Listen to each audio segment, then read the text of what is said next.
नमस्कार, ये आकाशवाणी चंडीगढ़ है। अब आप रतिका से प्रादेशिक समाचार सुनिए। पहले इस बुलेटिन के मुख्य समाचार। पशु स्वास्थ्य के लिए वैश्विक संगठन एशिया प्रशांत क्षेत्रीय आयोग का 33वां सम्मेलन आज नई दिल्ली में शुरू हुआ। सम्मेलन में मत्स्य एवं पशुपालन तथा डेयरी राज्य मंत्री संजीव बाल्यान ने पशुओं को रोग मुक्त करने के लिए अनुसंधान एवं सामूहिक प्रयास की जरूरत पर बल दिया।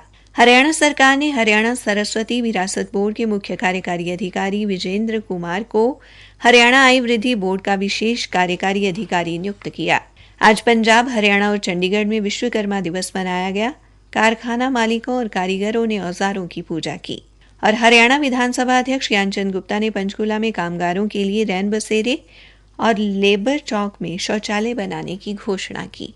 अब समाचार विस्तार से। पशु स्वास्थ्य के लिए वैश्विक संगठन एशिया और प्रशांत क्षेत्रीय आयोग का 33वां सम्मेलन आज नई दिल्ली में शुरू हो गया है। इस सम्मेलन में भारत सहित 36 सदस्य देशों के प्रतिनिधि, क्षेत्रीय और अंतर्राष्ट्रीय संगठनों के वरिष्ठ अधिकारी तथा निजी पशु चिकित्सा संगठनों के प्रतिनिधि भाग ले रहे हैं। सम्मेलन को संबोधित करते हुए मत्स्य एवं पशुपालन तथा डेयरी राज्य मंत्री संजीव कुमार बाल्यान ने कहा कि इंसानों में 69% संक्रमण पशुओं से होता है। उन्होंने पशुओं को रोग मुक्त करने के लिए अनुसंधान और सामूहिक प्रयास की जरूरत पर बल दिया।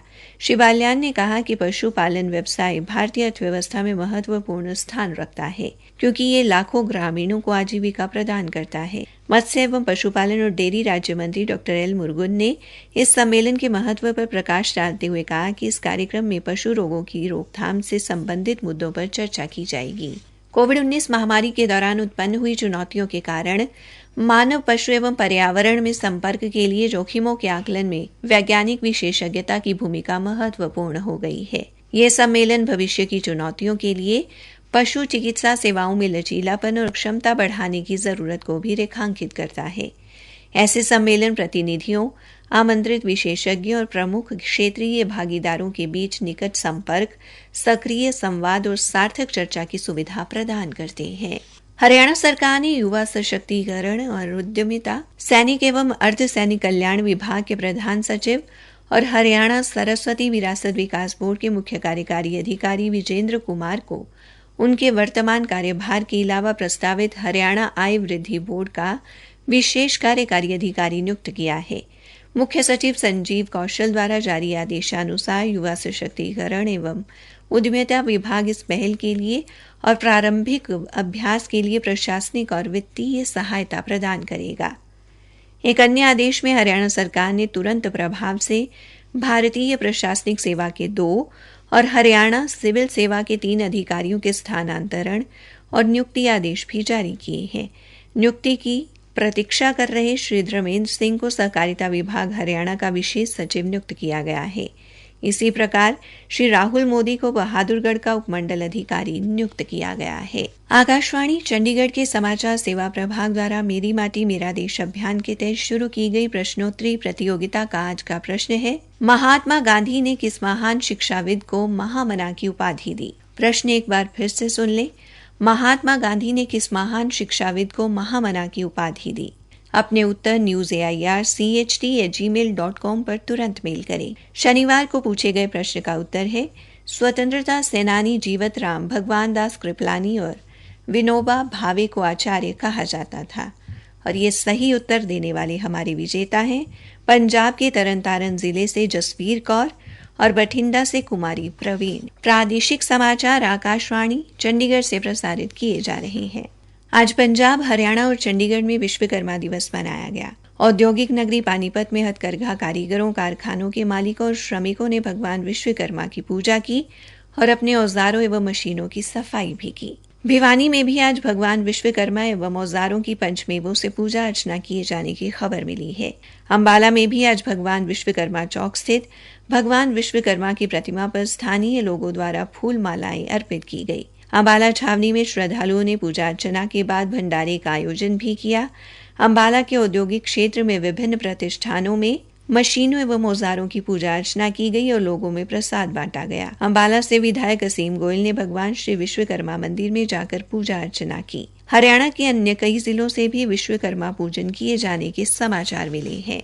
हरियाणा विधानसभा अध्यक्ष ज्ञानचंद गुप्ता ने आज विश्वकर्मा दिवस पर घोषणा की है कि कामगारों की सुविधा के लिए पंचकूला के लेबर चौक पर 42 लाख रुपए की लागत से नए शौचालयों का निर्माण किया जाएगा। श्री गुप्ता आज पंचकूला के महाराजा अग्रसेन चौक पर श्री कृष्ण कृपा परिवार ट्रस्ट द्वारा विश्वकर्मा दिवस पर आयोजित भंडारे में मुख्य अतिथि के तौर पर पहुंचे थे।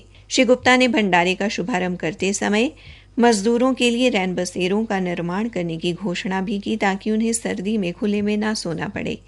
उन्होंने सभी को विश्वकर्मा दिवस की बधाई व शुभकामनाएं भी दी। हरियाणा के पानीपत जिले में आज गोवर्धन पर्व पूरी श्रद्धा के साथ मनाया गया। इस त्योहार को अन्नकूट, पड़वा और प्रतिपदा के नाम से भी जाना जाता है। जिले के ग्रामीण क्षेत्रों में लोगों ने सुबह घर के आंगन में गोबर से गोवर्धन पर्वत का चित्र बनाकर वृक्ष की शाखा पुष्प से श्रृंगारित कर गोवर्धन की पूजा की और भगवान कृष्ण की स्तुति की। मान्यता ये है कि ब्रजवासियों की रक्षा के लिए भगवान श्री कृष्ण ने अपनी दिव्य शक्ति से विशाल गोवर्धन पर्वत को छोटी उंगली पर उठाकर हजारों जीव जंतुओं और उन्हें भगवान इंद्र के कोप से बचाया था। श्री कृष्ण ने इंद्र के घमंड को खत्म करने के गोवर्धन पर्वत की पूजा की थी। पलवल में भी गोवर्धन पर्व के अवसर पर आज जगह जगह अन्नकूट का प्रसाद वितरित किया गया। गोवर्धन पूजा के अवसर पर भगवान कृष्ण को सभी तरह की मौसमी सब्जियों से तैयार अन्नकूट का भोग लगाया जाता है।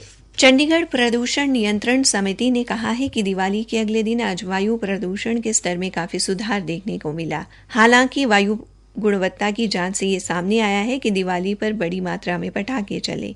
समिति के अनुसार आज सुबह 2 से 3 बजे के बीच वायु गुणवत्ता सूचकांक में रात के मुकाबले सुधार दर्ज किया गया और बाद में हवा चलने से इसमें और सुधार देखा गया। उल्लेखनीय है कि चंडीगढ़ प्रशासन ने दिवाली और अन्य त्योहारों के मद्देनजर पटाखे चलाने पर कुछ पाबंदियां लगाई थी।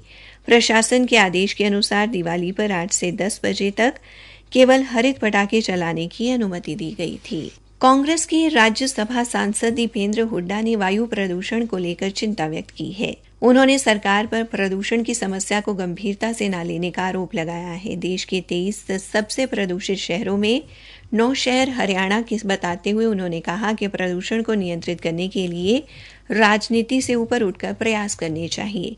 श्री हुड्डा आज विश्वकर्मा दिवस पर रोहतक में आयोजित एक कार्यक्रम को संबोधित कर रहे थे। कैथल में दिवाली पर बिना लाइसेंस के घर में पटाखे रखने पर पुलिस ने 2 युवकों को गिरफ्तार किया है। उनके घर से 24.5 किलो से अधिक पटाखे बरामद किए गए हैं। दोनों के खिलाफ विस्फोटक अधिनियम के तहत मामला दर्ज किया गया है। पटाखे उधमनगर निवासी राजेश कुमार के घर से बरामद किए गए। वो पटाखे रखने के लिए किसी प्रकार का लाइसेंस नहीं दिखा पाया। आज भिवानी के गांव उमरावत में हाल ही में गोवा में संपन्न हुई राष्ट्रीय हैंडबॉल प्रतियोगिता में रजत पदक पाने वाले गांव की बेटी ईशू के सम्मान में समारोह का आयोजन किया गया। इस मौके पर गांव के सरपंच सुधीर शर्मा एवं पूर्व सरपंच श्री भगवान ने गांव वासियों को संबोधित करते हुए कहा कि आज लड़कियां लड़कों से कम नहीं हैं और हर क्षेत्र में खुद को साबित कर रही हैं। उन्होंने कहा कि ग्रामीण अंचल से निकली ईशू ने पदक जीतकर गांव का नाम रोशन किया है। इस अवसर पर ईशू ने अपनी जीत का श्रेय अपने पिता और प्रशिक्षक को दिया। हरियाणा सरकार द्वारा विभिन्न क्षेत्रों में उपलब्धियां हासिल करने वाली महिलाओं को दिए जाने वाले हरियाणा राज्य स्तरीय महिला पुरस्कारों के लिए इस महीने की 20 तारीख तक नामांकन आमंत्रित किए गए हैं। अंत में मुख्य समाचार एक बार फिर। पशु स्वास्थ्य के लिए वैश्विक संगठन एशिया प्रशांत क्षेत्रीय आयोग का 33वां सम्मेलन आज नई दिल्ली में शुरू हुआ। सम्मेलन में मत्स्य एवं पशुपालन तथा डेयरी राज्य मंत्री संजीव बाल्यान ने पशुओं को रोगमुक्त करने के लिए अनुसंधान एवं सामूहिक प्रयास की जरूरत पर बल दिया। हरियाणा सरकार ने हरियाणा सरस्वती विरासत बोर्ड के मुख्य कार्यकारी अधिकारी विजेंद्र कुमार को हरियाणा आय वृद्धि बोर्ड का विशेष कार्यकारी अधिकारी नियुक्त किया। इसी के साथ ये समाचार बुलेटिन समाप्त हुआ।